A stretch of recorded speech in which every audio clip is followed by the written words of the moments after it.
Hello అండి. International fruits day 2024కి మన స్కూల్లో పిల్లలందరికీ కూడా ఇలా ఫ్రూట్స్తో ఏదైనా చేసి యాక్టివిటీ పంపించమంటారు కదండి. సో మా బాబుకి కూడా అలాగే స్కూల్లో చేయించమన్నారు. దానికోసం నేను ఒక కార్డ్బోర్డ్ షీట్ని తీసుకున్నాను. దాన్ని యాపిల్ చేద్దాం అనుకుంటున్నాను అనమాట. సో రెడ్ కలర్ కాబట్టి ఈ బ్రైట్ రెడ్ కలర్ చార్ట్ కూడా ఒకటి తీసుకున్నాము. ఇంకా గ్లూ మీకు తెలిసిందే. సో ఆల్రెడీ మా ఇంట్లో చిన్న యాపిల్ మ్యాగ్నెట్ ఏదో ఉంది ఫ్రిడ్జ్కి పెట్టుకునేది. సో ఆ షేప్ చూసి ఎలా ఉందో ఏంటనేది చాక్ పీస్తో గీసుకుని కట్ చేసాము. ఈ కార్డ్బోర్డ్ షీట్ కంటే కొంచెం ఈ చార్ట్ అనేది కొంచెం పెద్దది కట్ చేసుకున్నాము. ఎందుకంటే ఎడ్జ్కి మడత పెడదామని చెప్పి.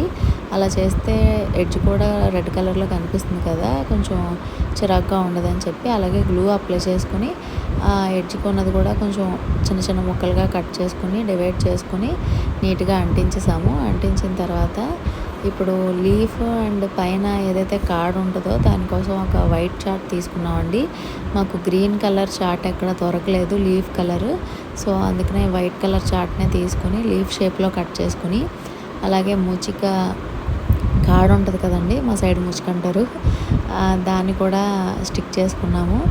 దాన్ని నీట్గా ఒక షేప్లోకి తీసుకొచ్చిన తర్వాత నీట్గా రఫ్ చేసి గ్లూతో అంటించిన తర్వాత ఇలాగా ఏదైతే కార్డ్ ఉంటుందో దాన్ని బ్రౌన్ కలర్ క్రయాన్స్తో అప్లై చేసాము.